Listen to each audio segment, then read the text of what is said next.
Assembleia de Deus, escritor e conferencista internacional. Vamos receber com muita alegria o pastor Josué Brandão, aplaudindo e glorificando bem forte o nome de Jesus.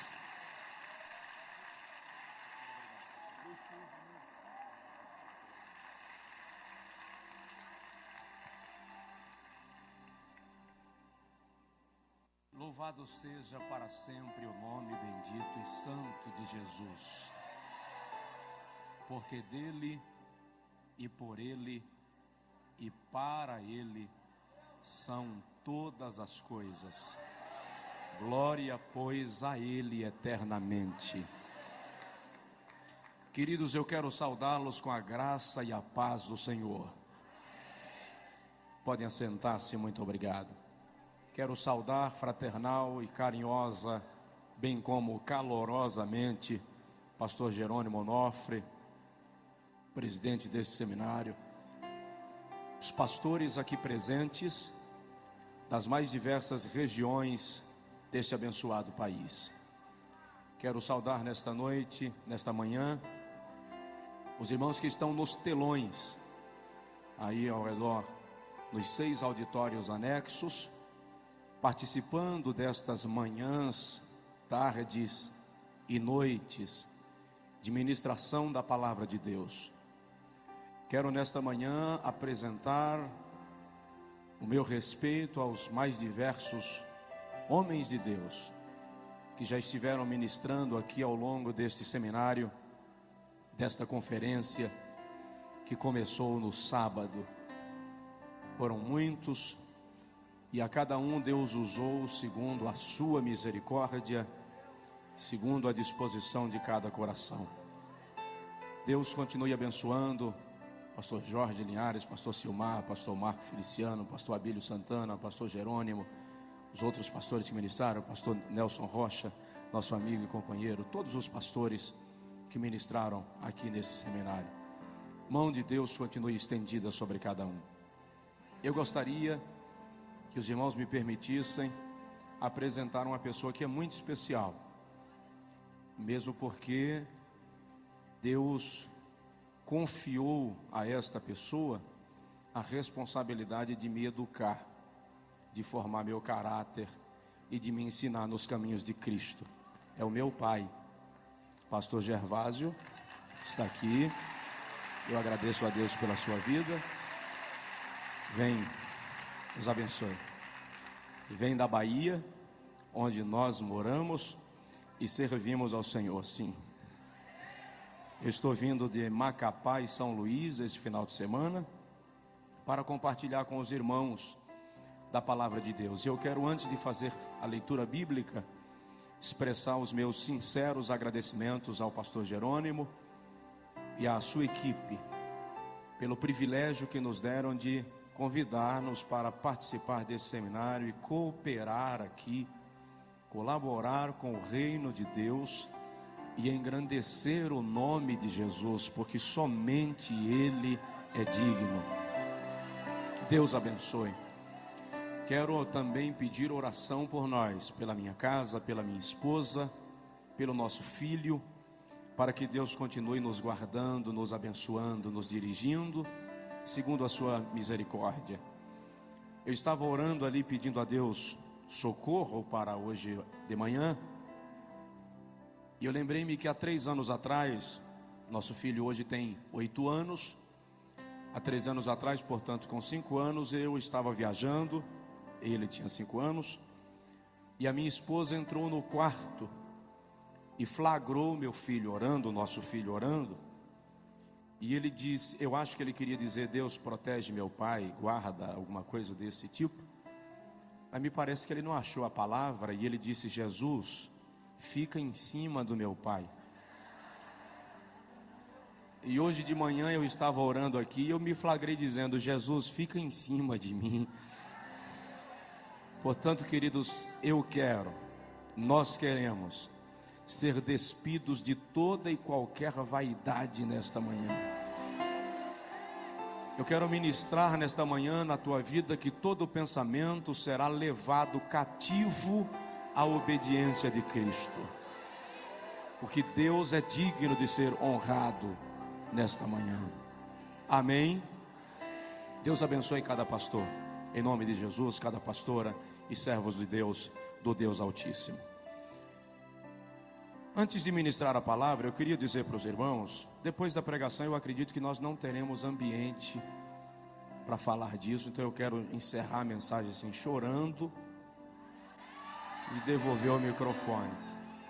Por isso, queridos, do lado direito aqui estão os nossos materiais no estande aí exposto. E junto com os meus materiais estão os materiais do pastor Josué Gonçalves. O pastor Josué Gonçalves é um ministro que Deus levantou para abençoar a família no Brasil. E ele está aí lançando 2 livros, 129 sermões esboçados, que são de sua autoria para pastores, para pregadores, e 104 erros que um casal não pode cometer. São best-sellers no Brasil, que vão abençoar a sua vida. E do pastor Josué Brandão, tem aí o livro Jovens Bem-Sucedidos, estão aí. Nós temos 16 temas de mensagens em DVDs. E hoje a gente lançou uma promoção aí, uma promoção pentecostal. DVD custa R$25. Nós vamos vender hoje a R$12 um DVD. Se o irmão pegar de 2 acima, você vai pagar R$10 no DVD. E nós temos aí diversas mensagens em CDs também, que custa R$7 um, 2 por 10. São mais de 20 temas de pregações que o irmão pode adquirir. Nós temos aí inclusive mensagens ministradas lá no Congresso Nacional de líderes e esposas de pastores do Evangelho Quadrangular, que foi lá em Foz do Iguaçu, no mês de novembro do ano passado, e nós estivemos compartilhando com as nossas distintas irmãs lá, e eu acredito que vai abençoar a sua vida. Na saída, no estande aqui da direita, vão poder adquirir. Eu lhe convidaria para ficar em pé outra vez, por favor. Abra comigo a sua Bíblia, por gentileza, no profeta Ezequiel, capítulo de número 22. Profeta Ezequiel, capítulo 22, versículo... Pastor Alex, por favor, pastor. Ezequiel capítulo 22, versículo 30.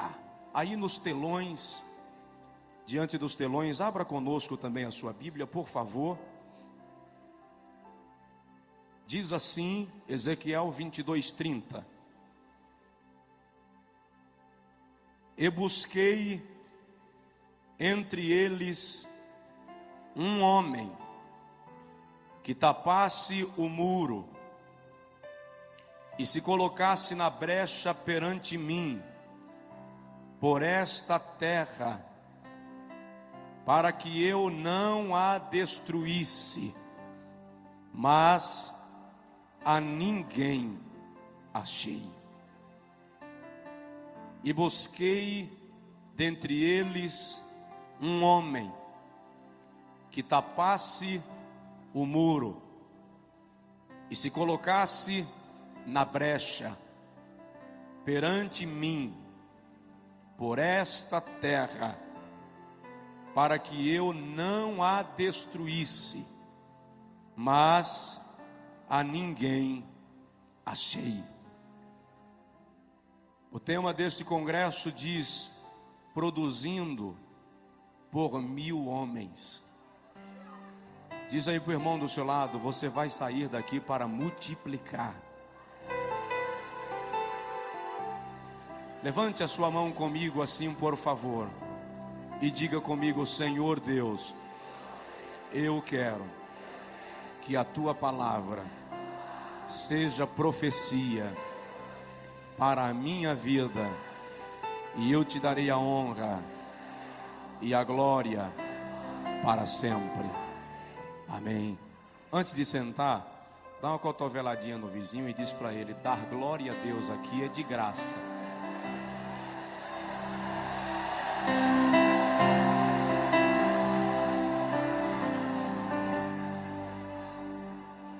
Pastor Alex, que esteve em contato comigo, pastor Germano, muito obrigado, amados. Deus abençoe. aí. Obrigado. Eu gostaria de, nesta manhã, refletir com os irmãos sobre o homem que Deus procura. O homem que Deus procura. O profeta Ezequiel exerceu o seu ministério entre os cativos de Judá, que estavam na Babilônia por conta dos pecados e falta de arrependimento da nação. No capítulo 3 do livro do profeta lido, quando o Senhor Jeová o chama para profetizar ao povo, o Senhor também deposita sobre Ezequiel um grau de responsabilidade, na qual o Senhor diz ao profeta: se eu te mandar falar a alguém sobre o seu pecado, e tu não falares, e ele morrer na sua transgressão, o seu pecado ou a sua alma eu requererei de ti. Mas se eu te mandar falar e tu falares, e o ímpio não se converter e morrer no seu pecado, dele próprio requererei a sua alma. O capítulo 22 de Ezequiel, precisamente, retrata-nos um dos momentos mais caóticos da história de Judá e expressa-nos um desalento divino. Quando Deus faz uma observação em todo o contexto judaico, em busca de alguém que pudesse representá-lo diante do povo, e que pudesse representar o povo diante dele. E o Senhor observa que toda a nação havia se corrompido. Filhos não obedeciam aos seus pais. Genros, noras, sogros e sogras já não tinham parâmetros morais. A nação estava completamente submersa na idolatria.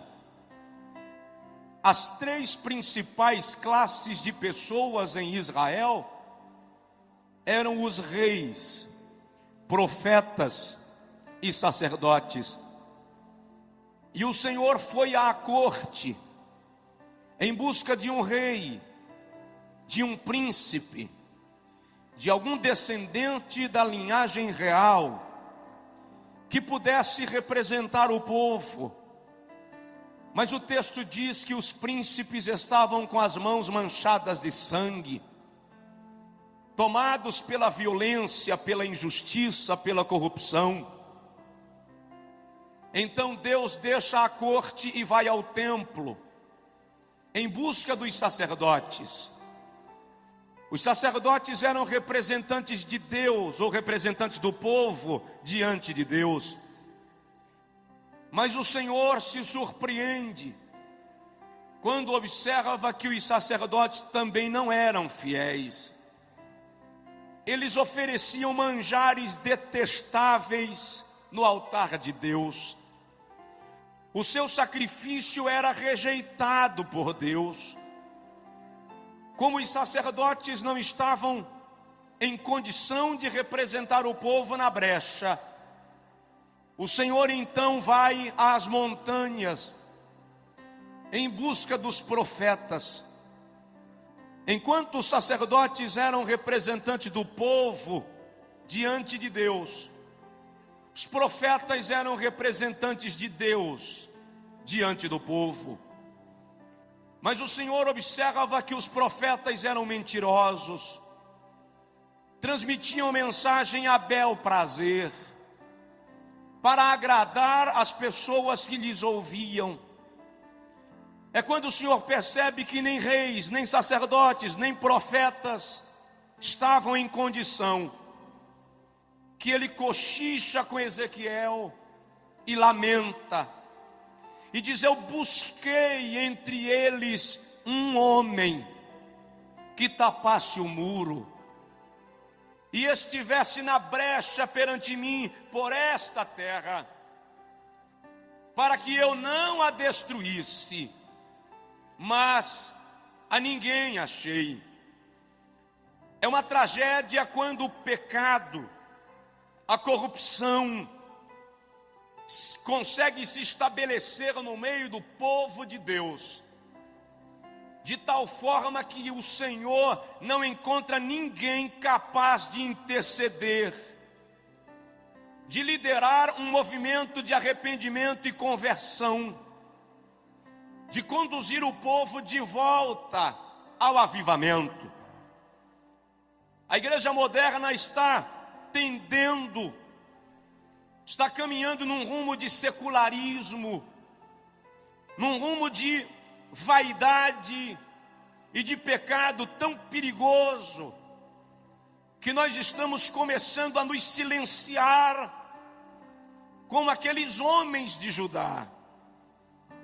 Só há uma diferença, é que naqueles dias o Espírito Santo não morava neles, o Espírito Santo vinha sobre eles e depois voltava. Hoje, porém, na dispensação da graça, o Espírito Santo está em nós. Outro dia eu ouvi um pregador dizer que se faltarem homens, Deus vai usar jumenta. Eu disse para ele: no Brasil jumenta não fala, porque Deus tem homens e mulheres comprometidos com Ele para profetizar a sua palavra. Quando Golias desafiou a Israel para pelejar, em 1 Samuel capítulo 17,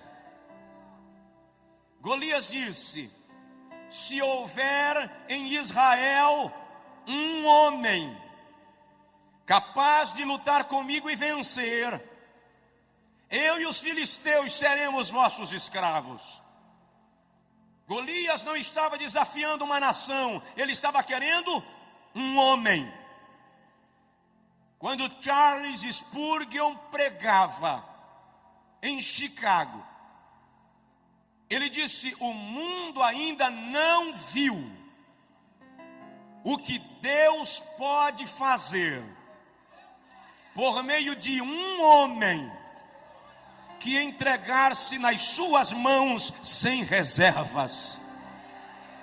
Levantou-se um jovem do final do auditório, veio em direção ao pregador, de pequena estatura, rechonchudo, e ele disse ao pastor Spurgeon: eu quero ser este homem que o senhor acaba de falar. Spurgeon orou por ele. Dwight Lyman Moody é o nome daquele jovem que antes de morrer ganhou para Jesus mais de 1 milhão de almas. Deus está procurando um homem. Quando a seleção brasileira vai jogar, o Brasil para. Se for final de Copa, as fábricas fecham mais cedo. Na Copa lá do Oriente, quando os jogos eram transmitidos aqui pela madrugada, eu vi aeroportos lotados diante de televisores, terminais rodoviários, gente que não dormia de madrugada para assistir o jogo do Brasil. Se 11 homens atrás de uma bola conseguem parar uma nação, imagina uma igreja cheia do poder de Deus, o que é capaz de fazer. Ei, macho, rei macho de cova. Deus está procurando alguém. Mas que tipo de homem Deus procura? Procuraria Deus um galã para representá-lo nos púlpitos das igrejas. Não, absolutamente, Deus não é diretor de novelas. Procuraria Deus um homem esteticamente perfeito para representá-lo? Não, Deus não é estilista. O homem que Deus procura, em primeiro lugar, tem que ser arrependido como Isaías. Quando o profeta Isaías escreve o capítulo 6, ele diz: no ano em que morreu o rei Uzias, eu vi o Senhor em um alto e sublime trono, e a orla do seu manto cobria os umbrais, e a casa se encheu de glória. E Isaías diz: eu vi serafins.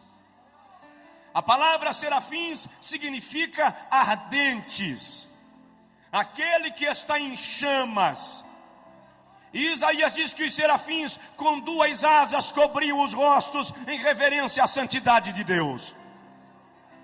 Com duas asas cobriam os pés em reverência à missão da igreja. E com duas asas voavam numa disposição de servir.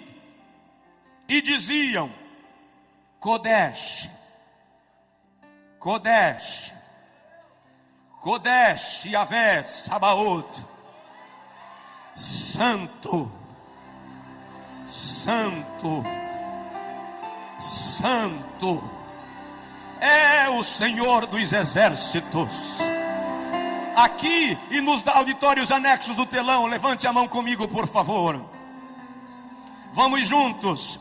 Santo, Santo, Santo é o Senhor dos exércitos.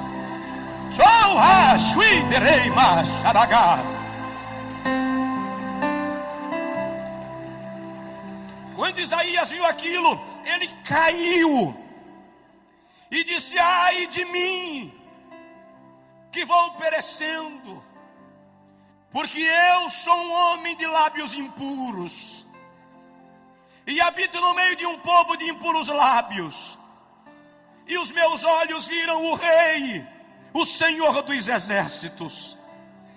Quando ele prostra-se, ele vê que o anjo voa do altar com uma tenaz e uma brasa nela, e toca nos lábios do profeta, e diz: perdoado é o teu pecado e a tua iniquidade retirada.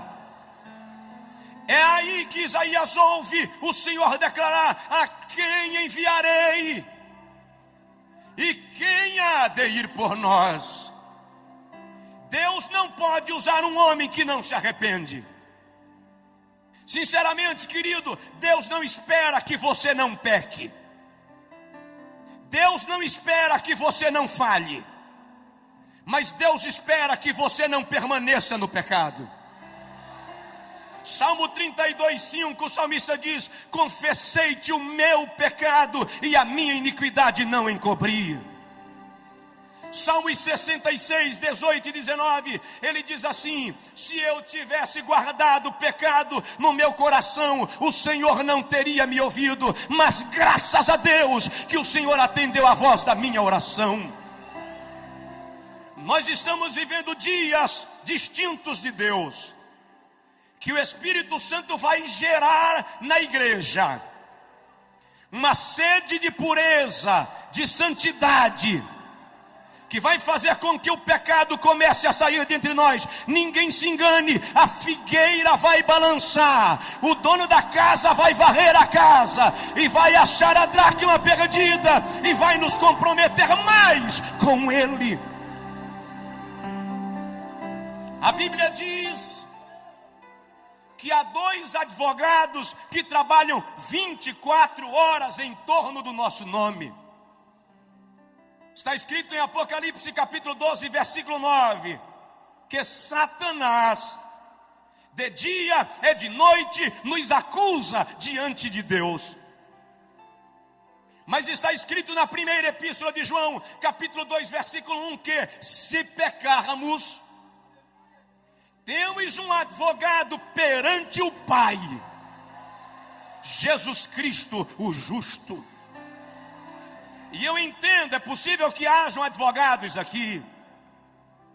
Eu entendo que quando Satanás chega lá em cima e diz: meritíssimo juiz, o Josué falhou. Olha, aquele homem lá que pastoreia, aquela pastora, aquele jovem, ele infringiu tua lei, é réu de juízo. Quando o juiz pega a sentença e olha, o nosso advogado de defesa bate a mesa e diz: protesto meritíssimo, eis nas minhas mãos marcas dos cravos e do lado marca da lança, por onde derramei sangue para purificar este homem, essa mulher. Dá uma sacudida no teu vizinho e diz para ele: alegre-se, Jesus lhe perdoou. Alegre-se, Jesus lhe perdoou. Ora madre de baixo e derramando managá. Obrigado. Segundo lugar, Deus está procurando um homem quebrantado como Jeremias. O Senhor não suporta dividir sua glória com ninguém. A glória é uma propriedade exclusiva de Deus. Salmos 51, 17, o salmista diz: o sacrifício aceitável a Deus é um coração quebrantado. E a um coração quebrantado e contrito tu não desprezarás, ó Deus.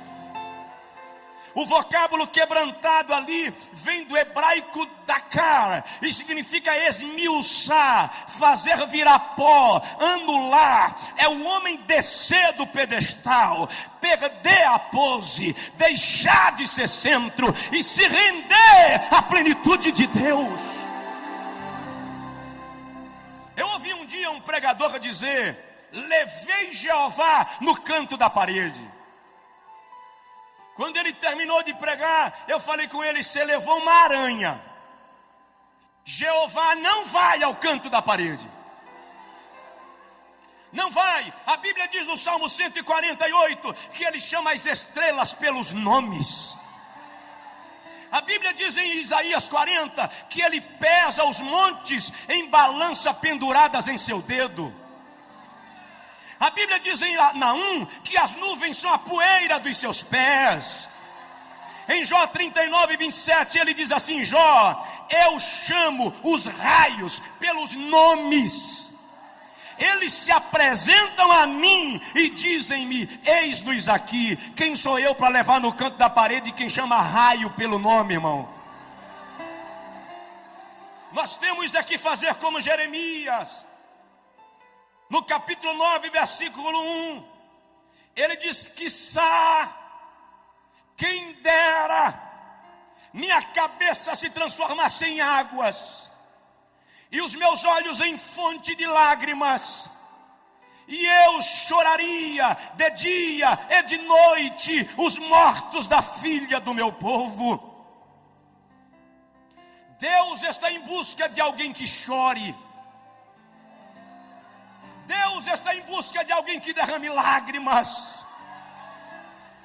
Só levamos o lenço para a igreja quando estamos gripados hoje em dia. Mas a vontade de Deus é que nos ajoelhemos para chorar na sua presença. Em Ezequiel capítulo 9, Ezequiel teve uma visão.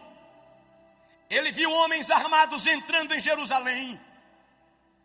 E Ezequiel ouviu quando o Senhor disse aos homens armados: matem homens e mulheres, velhos e crianças, não poupem ninguém. E enquanto os homens entravam em Jerusalém, Ezequiel viu alguém aparecer com um tintureiro na mão.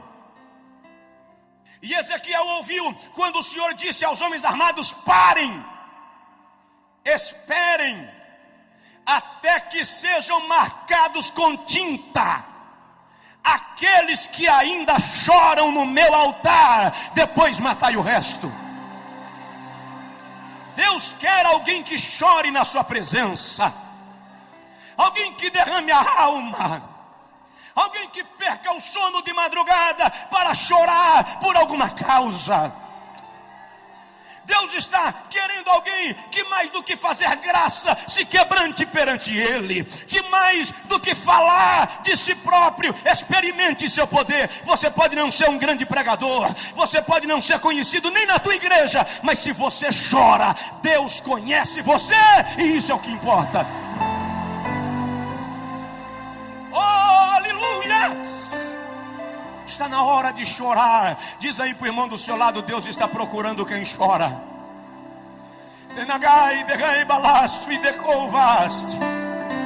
Romanos 12:15, a Bíblia diz: chorai com os que choram. Quantas vezes você está em casa e alguém precisa de oração e Deus quer você para orar?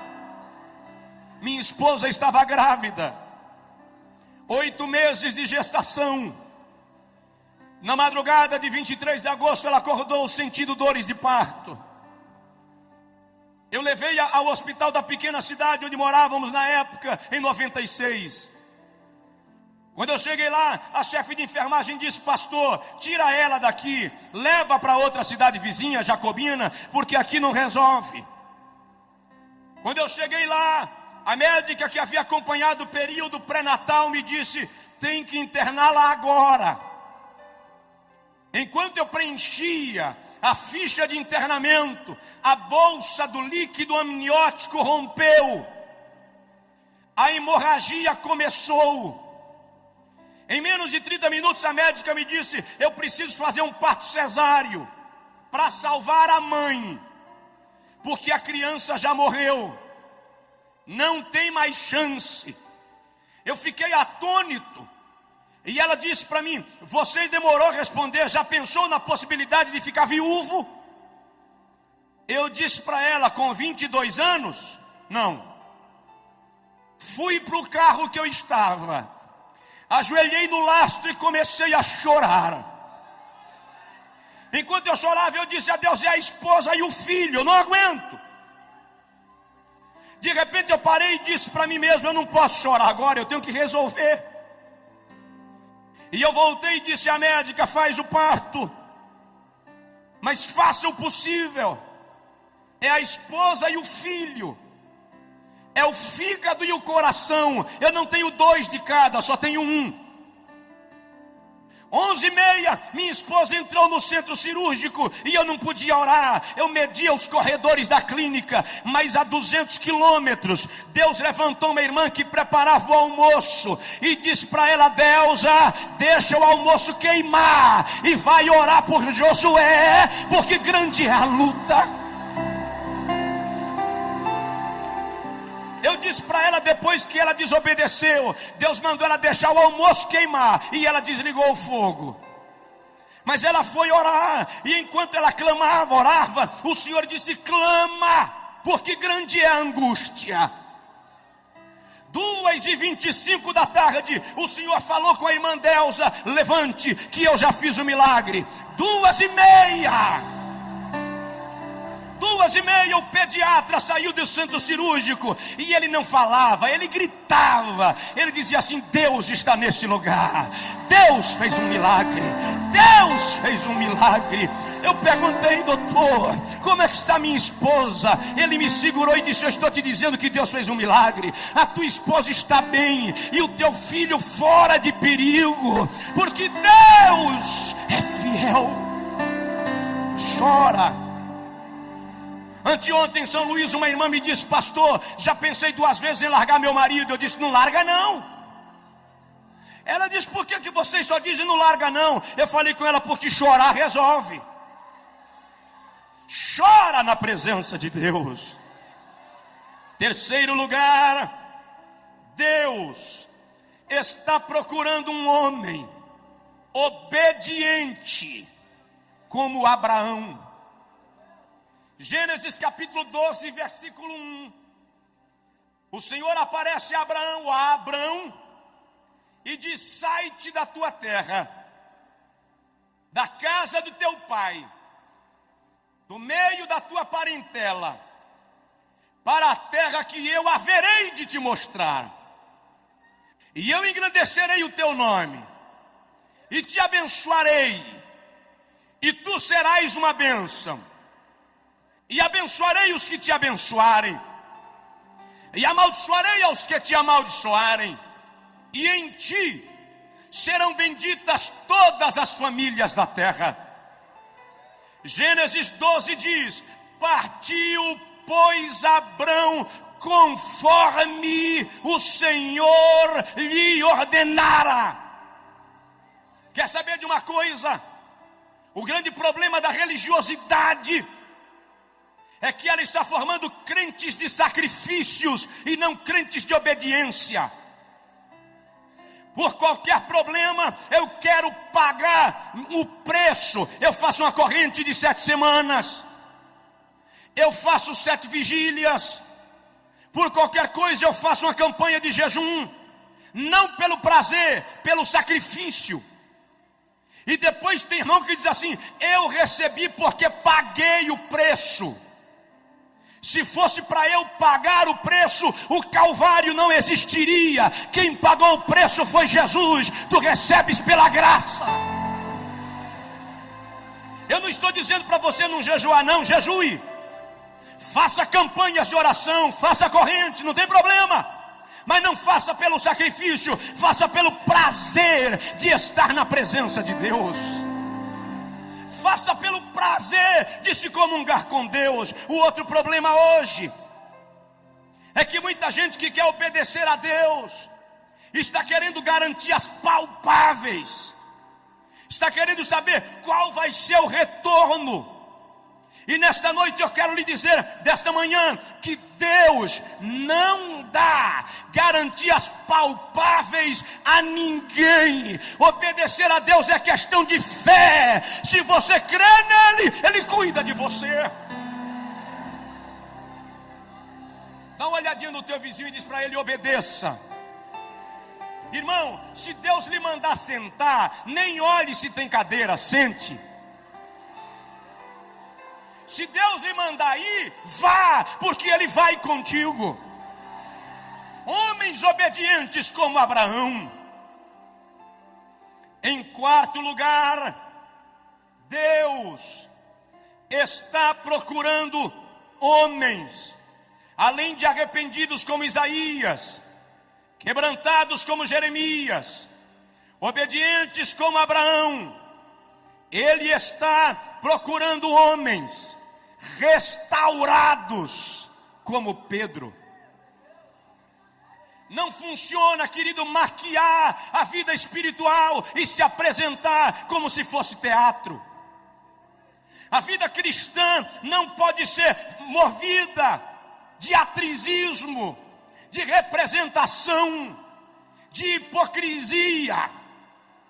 A vida cristã não pode ser como carro velho, enferrujado, de pneu liso, motor batido, que você reforma a chaparia, pinta o carro, coloca pneu novo e deixa o motor queimando óleo. Eu posso até enganar você com a minha aparência, mas eu não poderei enganar aquele que conhece e sonda os corações dos homens. É por essa razão que Deus quer nos restaurar de dentro para fora. Eu lembro agora de um grande amigo de Jesus, Pedro. Pedro falhou feio com Jesus. Jesus estava sendo julgado e Pedro estava se aquecendo lá fora. De repente alguém olhou para Pedro no meio do círculo e disse: você parece com o Nazareno. Pedro disse: nunca ouvi falar. Saiu para o vestiário. Quando chegou lá, a empregada de Pilatos, arrumando os armários, olhou para Pedro e disse: eu acho que já vi você andando com o Nazareno. A Bíblia diz, Lucas diz, que Pedro saiu resmungando, reclamando. Eu imagino Pedro nervoso, dando tapa na parede. Enquanto ele passou reclamando, alguém disse: a tua fala te condena. Crente até nervoso parece crente. Lucas diz que quando Pedro negou a terceira vez, só Lucas dá esse detalhe, ele diz que Jesus olhou para Pedro. Jesus não disse nada, apenas olhou para Pedro. O olhar de Jesus arrebentou Pedro. E Pedro foi chorar amargamente. Andei com ele 3 anos e o neguei. Eu caminhei sobre as águas. Fui eu quem tirei a moeda da boca do peixe. Como é que eu posso ter negado? E Pedro chora. Mas Jesus ressuscitou. Ele não ficou no túmulo. Quando Jesus ressuscita, Marcos 16, as mulheres vêm, voltam correndo com a notícia, e Maria Madalena fica lá. De repente aparece o mestre e diz Maria, e ela diz Rabi, Rabone, Raboni, mestre, meu mestre, meu bom mestre. E Jesus diz, não me toca Maria, vai para lá e diz aos meus discípulos e a Pedro, que eu vou para a Galileia.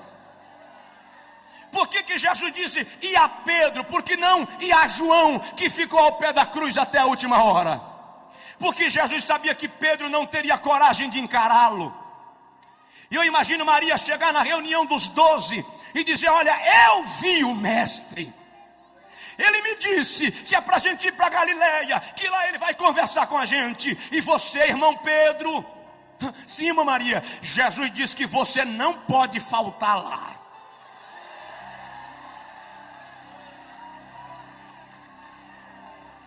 Em João capítulo 21, quando Jesus chega à beira do mar da Galileia, Pedro e João estavam pescando.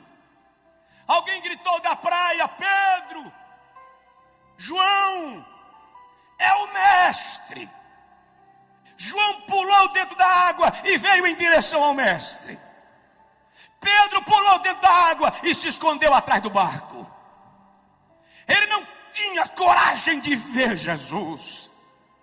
Mas Jesus ficou lá fora comendo peixe com mel e esperando Pedro voltar. Quando começou a esfriar e Pedro não aguentou mais ficar lá, ele gritou, João, joga minha capa. Diz aí para o teu vizinho, Deus espera você. Ei, racho, leanda lagar. Tem gente que veio para esse congresso arrebentado por dentro, fragmentado. Deus estava esperando você aqui. Pedro saiu meio sem graça, não se envolveu com o grupo, ficou meio de fora, todo mundo comia peixe. De repente Pedro se sente à vontade, vai lá, tira um pedacinho do peixe. Quando ele vai pegando, Jesus diz, Pedro, João 21:15. Pedro disse, sim, mestre, você me ama? Pedro para e diz, Senhor, eu gosto de ti. Na versão portuguesa está eu te amo, mas o amor fileó é gostar. Jesus diz, tá, Pedro, come o peixe. Pedro come, se sente já meio à vontade, vai pegar de novo um pedacinho de peixe. Quando vai pegando, o mestre diz, Pedro, sim senhor, você me ama, Pedro? Senhor, eu gosto muito de ti, agapaó. Come, Pedro. E Pedro vai comendo e vai se envolvendo. Quando ele vai de novo, o mestre diz, Pedro, sim, Senhor, você me ama?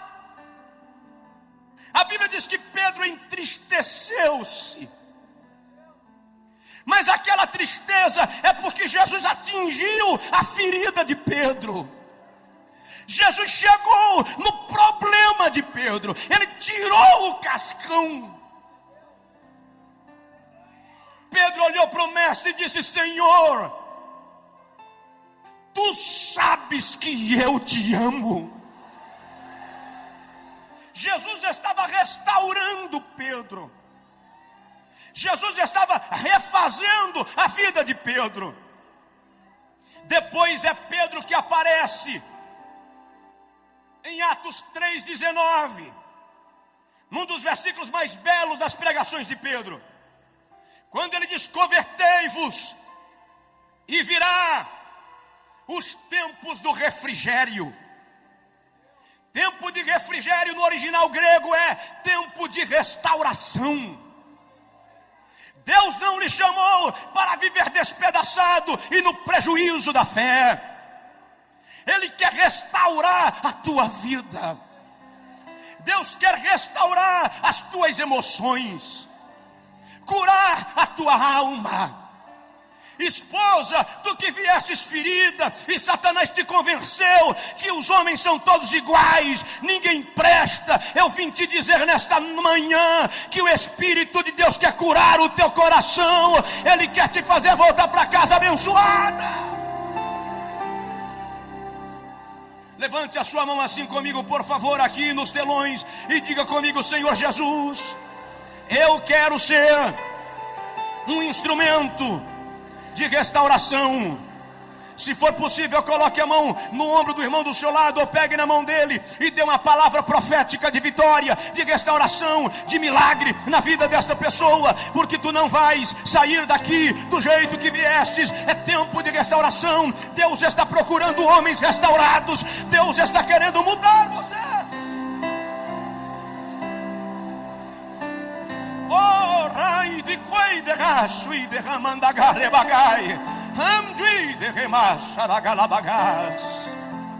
Deus vai restaurar teu lar, restaurar tua família, restaurar a tua vida, quebrar as barreiras. Eu lembro agora de Jó, de como Satanás arrebentou com a vida de Jó. A Bíblia diz que as jumentas foram queimadas, as ovelhas foram queimadas, os jumentos foram levados pelos caldeus, os camelos pelos sabeus. Jó ouviu e não tem problema. Enquanto morre vaca, você recupera. Enquanto morre jumento, você recupera. Mas de repente alguém chega e diz: Jó, os teus filhos.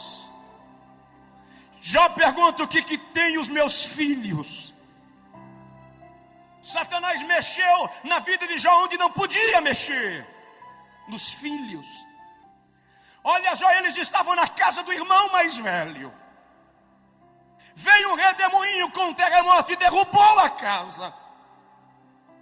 Os teus filhos morreram. Até ali Jó aguentou. Mas quando disseram: teus filhos morreram, não deu mais. Coração de pai e mãe não aguenta isso, irmãos. O texto da língua portuguesa diz que Jó prostrou-se a adorar, e adorou. Mas não é só isso. O texto original é o seguinte: quando disseram teus filhos morreram, Jó caiu. Não é que ele prostrou-se para adorar, não. É que as pernas não se firmaram, não deu para ficar em pé. Ele desmaia. Quando Jó desmaia e alguém tenta reanimá-lo, Jó abre os olhos e diz: o Senhor me deu, o Senhor me tomou, louvado seja o nome do Senhor.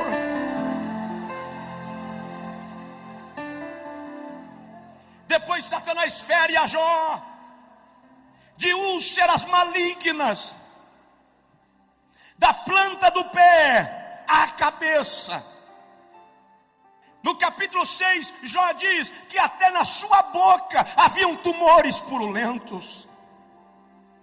De repente Elifas chega e diz: Jó, eu tive um sonho pavoroso. Eu vi um bicho, Jó. A fisionomia eu não discerni, mas era um vulto. Capítulo 8.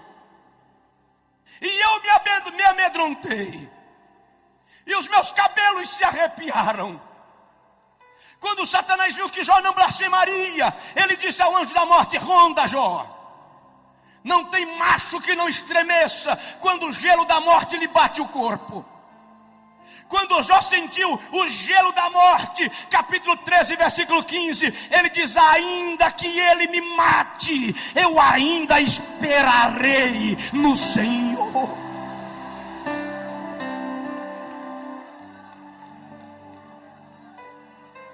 Os amigos de Jó chegaram e disseram: Jó, você pecou. Você deve ter feito algo grave para estar nessa situação. E eles começam a discorrer sabedoria. E o livro de Jó é um dos mais ricos em sabedoria e em ciência. Enquanto eles falam, Jó olha para eles e diz: vocês são inteligentes. Vocês sabem de muitas coisas. Mas eu sei de uma que vocês não sabem. Jó, nessa situação, você consegue saber de quê? Eu sei que o meu Redentor vive, e um dia ele se levantará sobre a terra. Dá uma sacudida no teu vizinho e diz: o Redentor se levantou para você. O Redentor se levantou para você. O Redentor se levantou para você. Eu já vou terminar. Oh, abagamandama, suiteplas. Sabe de uma coisa que eu quero citar nesta manhã, que não estava naquilo que eu planejava, mas me veio agora. Diz aí para o seu vizinho: Satanás não pode tocar em você. Mas ele tocou em Jó, pastor. Vou lhe mostrar que ele não pode tocar em você. Eu li o livro de Jó versículo por versículo. Estudei versículo por versículo. Eu queria entender por que Deus permitiu aquilo. Eu observei, por exemplo, que por 33 vezes Jó pergunta a Deus por quê. Nem ele entendia. Por 16 vezes Jó lamenta o seu estado. No capítulo 16 ele diz: a minha face está inchada de chorar a falta daqueles que rodeavam a minha mesa, os filhos. No capítulo 11 ele diz: a minha pele se me apega ao corpo, porque aqueles que alegravam a minha casa já não estão comigo.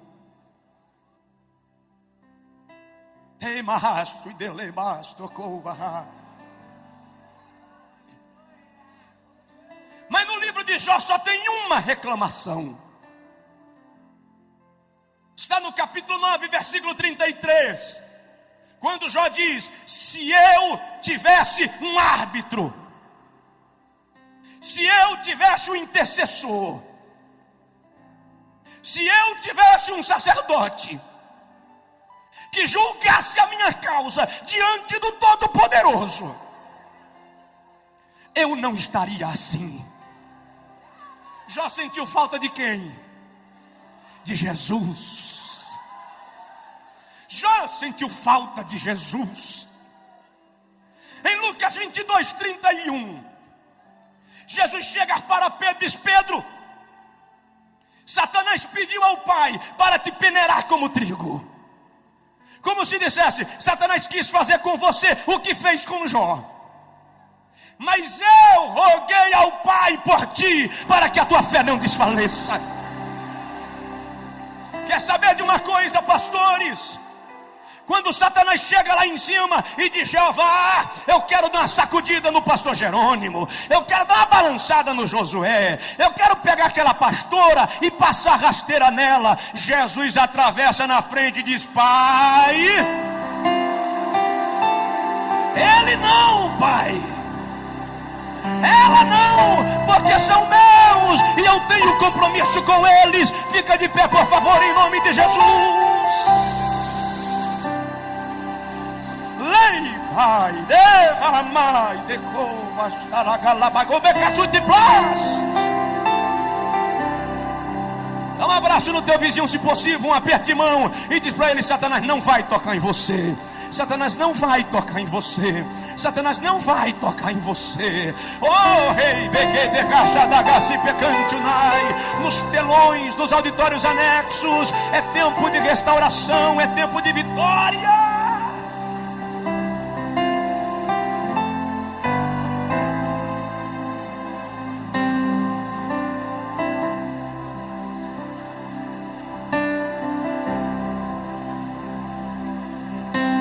Vou terminar. Deus procura um homem adorador como Davi. Diz aí para o teu vizinho: a tua vida tem que ser uma adoração. Deus está procurando alguém que o adore. A Bíblia diz que o Pai procura verdadeiros adoradores que o adorem em espírito e em verdade. Eu não vou tomar mais tempo nesse tópico da mensagem, porque eu quero orar com você. Mas adorar é mais do que levantar a mão. Adorar é mais do que dançar. Adorar é mais do que pregar. Adorar é proskeneu, submeter-se, prostrar-se e homenagear. A minha vida tem que ser uma homenagem a Deus. O meu dia a dia tem que ser uma homenagem a Deus. Você não adora só quando está na igreja. Você adora quando paga suas dívidas. Você adora quando sai com a tua esposa. Você adora quando brinca com teu filho. Você adora na maneira de se vestir. Você adora na maneira de falar. Você adora porque Deus é digno de adoração. Sabe o que eu lembro agora? Apocalipse 4:8. João diz que 4 seres viventes do lado do trono dizem: Santo, Santo, Santo é o Senhor Deus nosso, o que era, o que é e o que há de vir. Quando eles terminam, a Bíblia diz que os 24 anciãos lançam suas coroas diante do trono e dizem: digno de receber honra, glória, louvor pelos séculos dos séculos. Quando eles terminam, a Bíblia diz que vem um coral de anjos, formado por miríades de miríades e milhares de milhares. E eles tomam as suas harpas e começam a dizer: digno é o Cordeiro de receber a honra e a glória e a majestade pelos séculos dos séculos. De repente João presencia o maior coral da história. Ele diz: toda criatura no céu e na terra e debaixo da terra começa a cantar e dizer: ao que está sentado no trono e ao Cordeiro seja o louvor e a honra e a glória pelos séculos dos séculos. De mão levantada, por favor, aqui e nos 6 auditórios anexos pelo telão. Meu Pai, em nome de Jesus, eu quero te pedir agora a evidência da palavra que preguei. Preguei a tua palavra, Senhor, e eu quero a evidência dela nesse lugar, nesse auditório e nos 6 auditórios anexos. Eu peço agora um manto da tua plenitude estendido aqui. Eu quero crentes sendo curados, sendo batizados, sendo restaurados, sendo completamente abençoados. Eu vou contar até 3 e Deus vai mandar um vento da plenitude. O ruach de Deus vai soprar aqui. Em nome do Pai. 2, em nome do Filho. 3, em nome do Espírito Santo. Receba agora uma descarga do poder de Deus.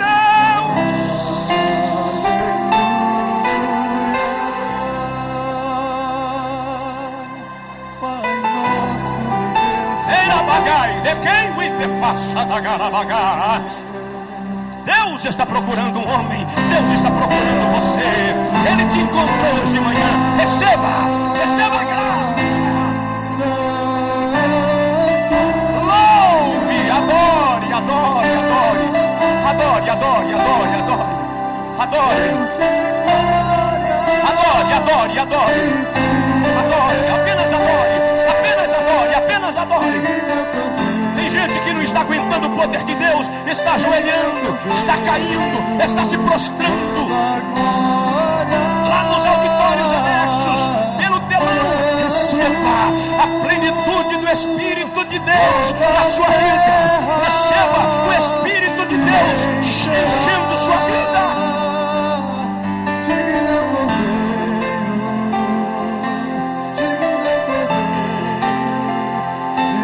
É tempo de cura, é tempo de restauração. Deus procura um homem, Deus procura alguém.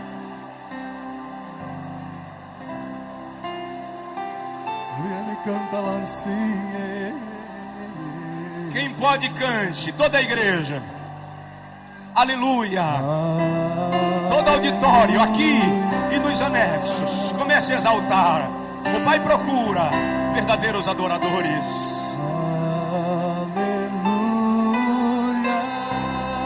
Santo és tu, Pai nosso e Deus e poder. aleluia, toda a igreja num grande coral. Aleluia. Santo, Santo. recebe, Pai. Santo. Oh, triuno Deus Deus. de glória e de poder. Digno é o Cordeiro. Ei, Mahasmi. Digno é o Cordeiro. Toda a glória. Adore, adore, adore, adore. Lá em cima, adore. Aqui, no auditório, nos anexos, pelos telões, aqui na plataforma. Adore, Ele é digno, Ele é digno, Ele é digno. De todo louvor. Ei, Pai, dei-as-me, dê paz. Deus de glória e de poder. Digno é o Cordeiro. Oh, por favor, Digno é o Cordeiro. por favor. Antes de eu devolver o microfone, aqui e nos telões, por favor, eu gostaria que você agora abençoasse com uma oração a vida da pessoa que está do seu lado. A Bíblia diz, sem contradição alguma, o menor é abençoado pelo maior. Maior aqui é Jesus. Nós somos apenas servos seus, filhos, amigos. Mas eu gostaria que você orasse pela pessoa do seu lado. Ministra sobre ele agora. Lá no telão vai haver uma corrente de poder de Deus neste lugar, que vai passar de vida para vida aqui. Deus está curando agora. Tem gente aí que está recebendo cura divina agora. Você vai sentir a mão de Deus tirando a enfermidade do teu útero. Vai sentir a mão de Deus tirando a enfermidade do teu corpo, do teu coração, da corrente sanguínea. Aleluia, pastor Jerônimo, pastores que coordenam esse seminário, a plenitude de Deus continue sobre as vossas vidas. A unção de Deus continue sobre vós. Pastores que ministraram nesse seminário, os que ainda estão aqui, os que já foram, a mão de Deus continue sobre vocês. Os que ainda vão ministrar, a graça de Deus venha sobre a vossa vida. Pai nosso e Deus. Ei, barabadagachei de remassa da bagai. Aleluia, pastor Flamarion. Anibedagachei de randagabarrandagai. Adore, adore, adore, adore, adore, adore, adore, adore, adore. Santo, Santo, Deus de glória e de poder.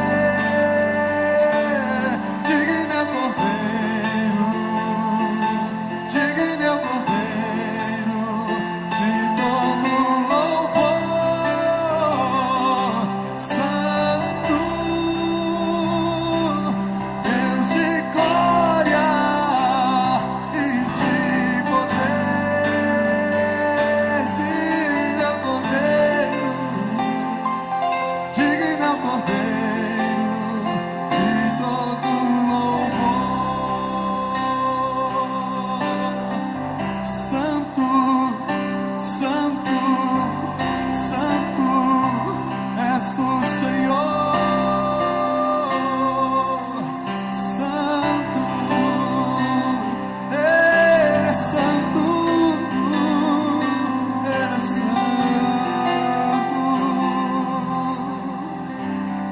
maravilhoso.